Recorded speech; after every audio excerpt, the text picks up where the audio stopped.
Alors, attention, vous mettez les pieds. Ici, c'est le royaume du croche-patte. Il faut se faufiler un petit peu dans tous les sens. Alors, là, on est au côté jardin, dans le côté jardin en fait. Cours jardin, cours en regardant le public côté cœur et jardin de l'autre côté. Donc ici, vous pouvez voir que ce décor, en fait, il y a des parties qui sont mobiles pour marquer les axes, pour un petit peu changer la scénographie à certains moments. Vous voyez, tout est mobile, rien n'est fixe. On enlève les escaliers de cette façon. On les laisse pas là, bien sûr, là on est plusieurs. Mais ensuite, on peut tourner à volonté le décor et ça laisse découvrir une autre partie, une autre scénographie. Ça, c'est quelque chose qu'on fait pendant le spectacle. Pendant ce qu'on appelle un précipité. Alors, pendant ce précipité, on est nombreux à travailler. Même les comédiens participent. Ça fait un petit peu comme une chorégraphie. Il faut être assez précis, pas se tromper, pas oublier quelque chose. Autrement, pour la suite, c'est un peu la cata. Venez, je vous invite à voir le fond du décor. Donc, comme vous avez vu pendant le montage, c'est un décor en deux parties. Donc, dans le premier acte, ces deux panneaux sont fermés. Et au deuxième acte, ça s'ouvre pendant le précipité, toujours pendant le précipité. Donc, ça fait beaucoup de manipulation. Ça, vous voyez, quand on ouvrira la porte ici, vous avez un faux mur de briques. Ça a l'air lourd comme ça, mais en fait, c'est rien du tout. Tout est factice. C'est du décor. Donc tout ça s'ouvre, ce mobilier vient sur scène et ça transforme totalement la scénographie. Ensuite, on a droit en plus ici à un fond qui est merveilleux, un fond naturel qui raconte plein de choses. Et venez, je vous emmène complètement derrière pour vous rendre compte un petit peu de la bête de ce décor. Alors là, vous êtes complètement derrière, totalement derrière le décor. Vous pouvez vous rendre compte un petit peu que ça n'a rien à voir avec ce qu'il y a devant. Vous voyez les projecteurs qui sont partout. Ici, vous avez même des loges, ici, où les comédiens vont venir se changer, faire des changements rapides de costumes. Les comédiens, alors ici on n'a pas beaucoup de place, mais on s'en accommode quand même. Les comédiens vont venir beaucoup évoluer du côté court. Les comédiens évoluent beaucoup ici. Il y a des entrées ici dans l'escalier aussi. Et les tables accessoires aussi, bien sûr. Alors les tables accessoires, c'est un petit peu rigolo, parce que ce soit au cinéma ou au théâtre, tout est un petit peu factice. Par exemple, quand je vous dis, on va manger du homard. Alors celui-ci, on peut le garder longtemps, il n'y a aucun problème, il est totalement factice, il est en plastique. Et en plus, c'est une langouste. Mais à certains, on ne peut pas leur faire. Mais il y en a d'autres pour qui ça passe. C'est un petit peu la magie, on ne fait pas forcément attention à ça. Normalement, là-dessus, c'est des toasts, c'est censé être des toasts. Avec quoi? Avec généralement, quand on mange les produits de la mer, avec des œufs d'esturgeon. À votre avis, comment on fait les œufs d'esturgeon? Au théâtre, en tout cas, on peut faire différemment, bien sûr, il y a plein de techniques. Mais alors la nôtre, elle est pas mal. J'ai un petit peu de pub, mais confiture d'abricot. Ça marche très très bien de loin. Le café. Facile, je vous laisse deviner. Voilà mes cafés. Bon café chaud. Et ça, encore un petit peu de pub, Coca-Cola. Ça marche très très bien. Le champagne, pareil. Pourquoi s'embêter?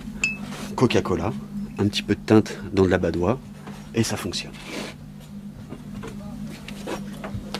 Je vous laisse passer de l'autre côté du décor. Vous voyez, au début, on était là-bas au fond, là où on a retiré les escaliers. Maintenant, on se trouve ici. Il y a encore plein de mobilier, plein d'accessoires ici pour le déroulement de la pièce, les besoins de la mise en scène. Il y a plein de choses. Vous voyez, par exemple ça, on dirait de l'alcool, mais ce n'est pas de l'alcool, de l'eau et du coca. Ça marche très bien. Ici, les acteurs participent énormément. Donc, c'est eux qui emmènent un petit peu les accessoires, c'est eux qui retirent les accessoires, et nous, on est là pour les récupérer et les mettre à droite, à gauche, où on peut ici, mais en tout cas pour qu'on puisse continuer à passer. Ça, par exemple, c'est pas mal aussi, la double porte. Ça, c'est pareil, c'est au précipité. Au deuxième acte, on prend cette porte-là, hop, on la referme. C'est la magie, ça fait des portes de cuisine. Mais au début, non, elles sont pas là. Elles sont là. C'est de la manipulation. Faut faire un petit peu attention. On va pas se blesser les mains. Moi hier ça m'est arrivé, mais bon. C'est les risques du métier. Je crois que j'ai le plus beau métier du monde, franchement, parce que on s'amuse bien en faisant ça. Il n'y a pas de problème. J'oubliais. Le vin, comment on fait le vin? C'est facile aussi, jus de raisin. C'est pas compliqué, je vous l'ai dit. Un petit peu d'imagination et puis on peut tout faire.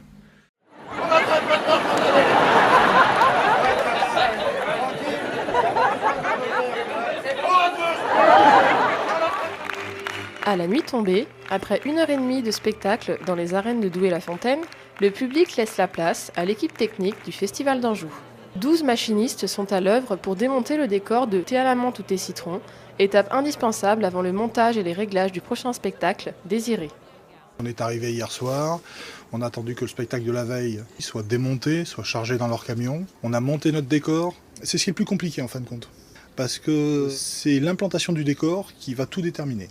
Au point d'accroche, si on est bien par rapport aux lumières. Voilà. Et tout ton pont, il doit se trouver ici. Ça je prends. Une fois qu'on a mis notre moquette, après c'est un gros mécano. Il y a ce qu'on appelle des feuilles, c'est des panneaux en bois qu'on assemble dans un ordre très précis, on les boulonne et ça prend à peu près 1h30. Il y en a qui se mettent là-bas au bout les gars, il va falloir prendre ça et aller le poser là-dessus sur les pieds. 3, 4. On a eu 12 personnes hier soir pour monter le décor, on est 2 techniciens sur la tournée. Donc on se partage le travail à un cours, à un jardin. On prend chacun une équipe de 6 personnes et on monte et on se rejoint une fois qu'on est au milieu. Il y en a 3 là, c'est ça? 4. Il faut le caler, il faut le régler, il faut vérifier que tout ce qui bouge fonctionne bien, sans à-coups, etc. Et ensuite on fait les lumières. En festival, nous on est toujours obligé d'arriver la veille. Pourquoi? Parce qu'on ne peut pas éteindre le soleil, donc on règle quand il fait nuit. C'est ce qui prend le plus de temps en festival parce qu'on n'a pas du tout les mêmes projecteurs, les mêmes accroches que sur un théâtre. Donc il faut adapter toute la régie en fin de compte au lieu qui nous reçoit. Alors sur les plans, il y a l'emplacement des projecteurs. Encore, stop! On a commencé à régler vers 2h20 à peu près. Donc il a fallu aller très très vite pour régler tout ce qui est projecteur sur les tours. On a dû tout régler à peu près en 1h30 ou 2 heures. Ce qui est vraiment rapide, et puis ensuite on a dû passer 1h30 à peu près sur la console en elle-même pour restituer tous les effets et encore une fois les adapter au lieu. Tu commences à régler? Et on a fini à 6h du matin. C'est la lumière du jour qui nous fait nous arrêter. Nouvelle journée de travail pour les techniciens du Festival d'Anjou. Les costumes, les accessoires et le décor sont presque en place. L'équipe son peut se mettre au travail.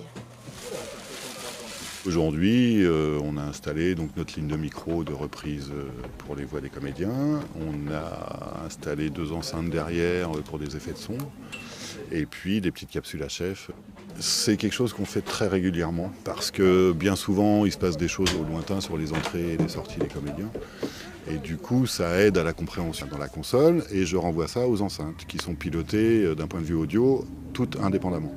Donc ça me permet d'ajuster une cohérence acoustique par rapport au lieu dans lequel on diffuse. Façade, et donc après je fais mon petit traitement dans la console et je renvoie ça aux enceintes qui sont pilotées d'un point de vue audio, toutes indépendamment. Donc ça me permet d'ajuster une cohérence acoustique par rapport au lieu dans lequel on diffuse.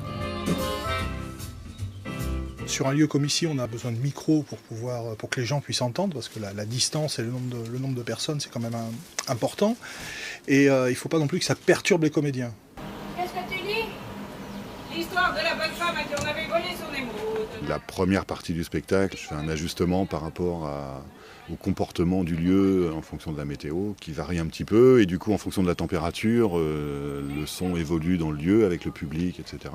Le but de tout ça étant bien entendu que le public puisse faire abstraction de la sonorisation et se concentrer sur la pièce. Dans le spectacle, il y a ce qu'on appelle une conduite, c'est-à-dire que le comédien raconte une histoire sur un texte.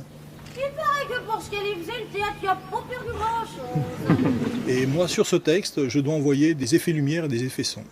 Là, sur le spectacle, on a 70 effets lumière Et on a à peu près 30 effets sons, c'est-à-dire à des moments très précis qui peuvent être des repères texte sur des mots ou alors des situations. Un comédien qui va se gratter à la tête, je vais déclencher une sonnette. Et vous êtes là. C'est vous qui avez fait ça?